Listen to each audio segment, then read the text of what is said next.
Hi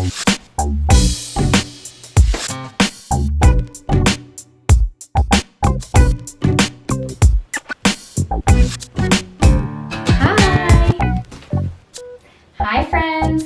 Welcome to Independent Clothing Initiative, a sewing channel. Today we're going to talk about 5 organizational tips that you can use to make any sewing space work. Plus, a little tour of my sewing room. Let's go! We're actually already in my sewing space. So, let's get started. Organizational tip number 1. To make any size sewing space work for you. Have your most needed tools easily accessible. Orson S. Marden said, "A good system shortens the road to the goal." If my sewing space is messy, I'm much less likely to make progress on any project. Some ideas for having your most needed tools easily accessible are a Tupperware. A Tupperware is a great way, especially if you sew at, say, a kitchen table, to store and be able to easily take out the things that you need whenever you need them. Another great way to have your tools easily accessible is to store them on the wall.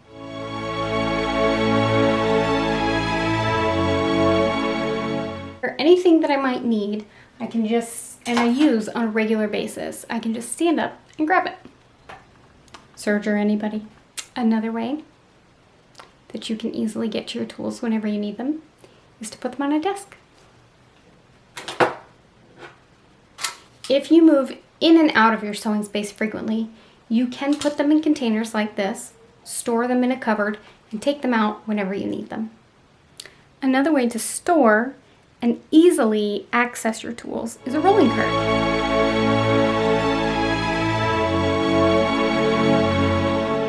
Another way that you can make your tools easily accessible, especially for a tight space, is to put them in a shoe case? Shoe hanger? What are they called? Over at the door, shoe organizer. I had to look it up. When I was sewing out of my closet, that's what I used to do.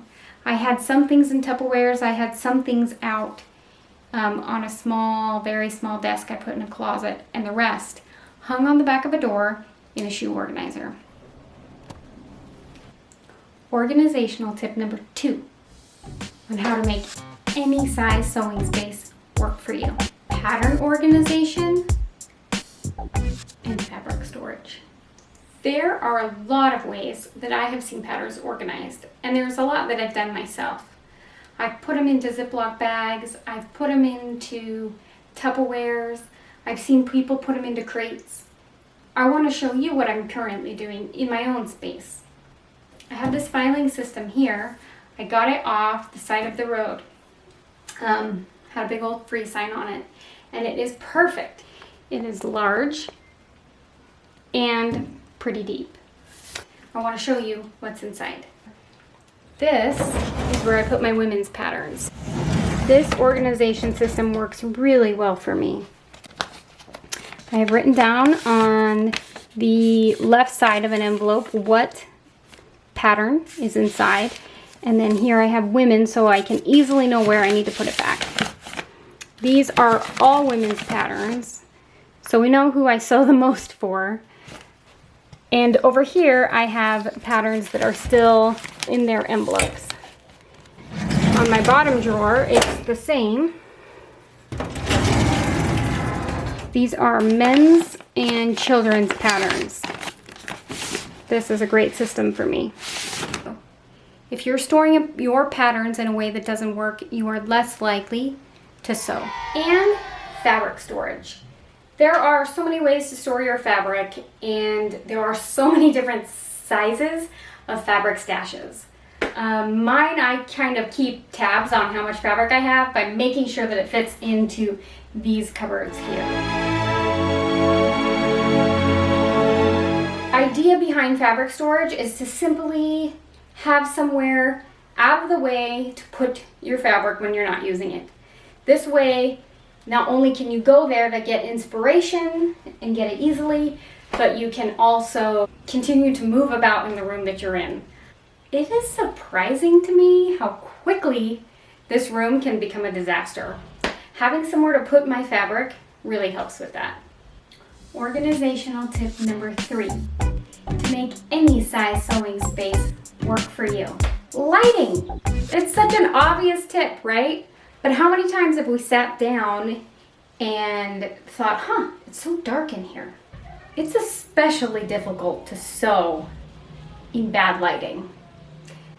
Things such as threading your needle, finding the pins that maybe you threw out while you were sewing, you need good lighting. There are many ways to get good lighting. You can either have lamps such as this, or maybe a desk lamp.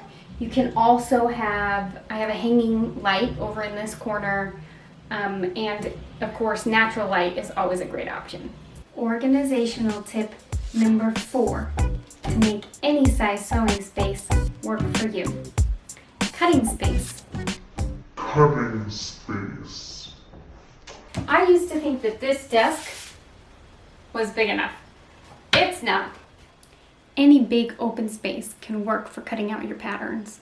If you have a big desk, or perhaps you have a cutting table, those work wonderful. But maybe you don't. The floor is always a great option, and one that I use very often. I will oftentimes cut in my bedroom, on my bedroom floor, and then bring it back into my sewing space. I will often cut in the hallway or any floor space that's available. Tip, make sure your floor is clean before you lay out your beautiful fabric and get to work. Organizational tip number 5, to make any size sewing space work for you. Ironing board.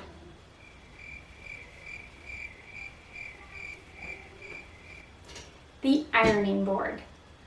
Ironing is an essential part of sewing. It helps us to keep all of our seams flat as we are in the sewing process, and then have a really nice, crisp, professional finish when we're done. There are many ways that you can store your ironing board. You can do it on the back of the door, which is where this one goes, but I often leave it out here. I always make sure it's unplugged. And I will sit here and sew, turn here and serge, and turn here and iron. It's really pretty lazy. It helps me not get up, and it helps to really streamline the process. That's it. Benjamin Franklin said, "For every minute spent organizing, an hour is earned." I hope that these 5 simple tips of organization can help you see how any size sewing space really can work for you. Organizing our sewing space helps us spend our time on the things that we really love. Let me know in the comments below if you would add anything to these tips. Have a great day. And friends, I want you to remember, the secret to sewing is to get started.